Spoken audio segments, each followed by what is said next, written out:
I've just modified this microwave oven transformer into a dangerous little device. 800 amps of electrical current is about to be really bad news for anything made of metal.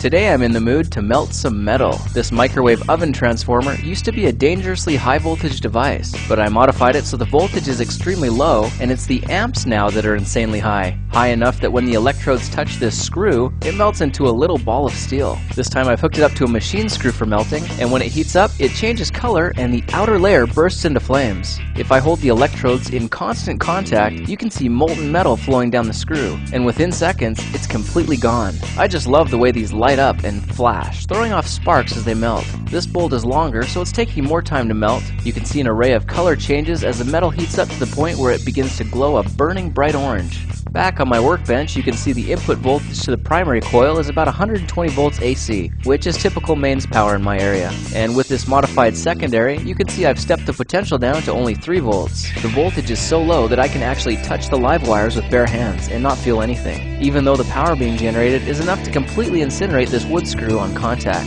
This much power has the potential to kill you, so don't ever try this yourself. Now here's a 5/16 inch bolt I'm trying to melt, and it's building up so much heat that my 4-gauge electrode wires are smoking. As it's cooling, I'll try a little amateur blacksmithing while I have the chance. Because this got so hot, I just melted my melter. 4-gauge wires just aren't enough to handle the extreme current pumping through these wires. That's okay though, because the primary coil is still good, so I'll just rip off the secondary so I can use the rest of this in another project, like making a makeshift stick welder. Look for that in a future video. In the meantime, I still have this other mott that was salvaged from a microwave in a previous project, and after making the proper modifications, I've got a new metal melter sporting this thicker 2-gauge wire. To fire it up, I'll attach input wires to the primary coil, plug those into a power bar, and flip on the switch. You can see the low voltage sparks off the terminals, and I'm measuring their potential at just over 2 volts. Once again, for your entertainment, I'm holding the leads barehanded, and you can clearly see there's power to the system because of the electrical arcing. There's also a visible amount of current pumping through this screw.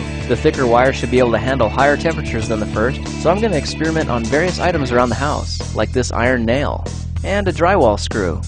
How about some lead solder, or a zinc washer, and various other objects made of metal. One friend suggested I try melting a padlock, and that seemed like a fun idea. It's at full power, and the steel retaining clip is getting extremely hot, but the metal isn't melting. Something inside the casing just caught fire though, and although the retaining clip isn't melting, the lock is so hot that the clip just fell open, along with the rest of it. I'll try a couple of amateur spot welds on some stainless steel, and I'm impressed at how much effort it takes to get them to break.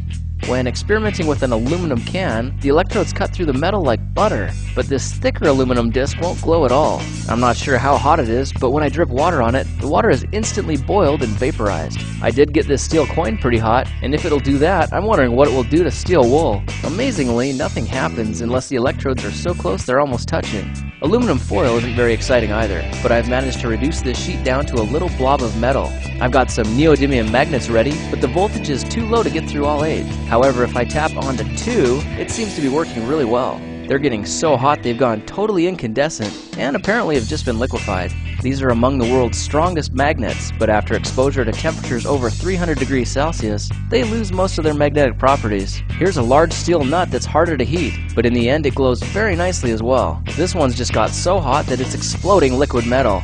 As expected, I got no visible reactions from a 250 volt light bulb or this audio transformer, but I did have a lot of fun melting down the tines on this fork. This brings back memories of curling plastic forks over the fire as a kid.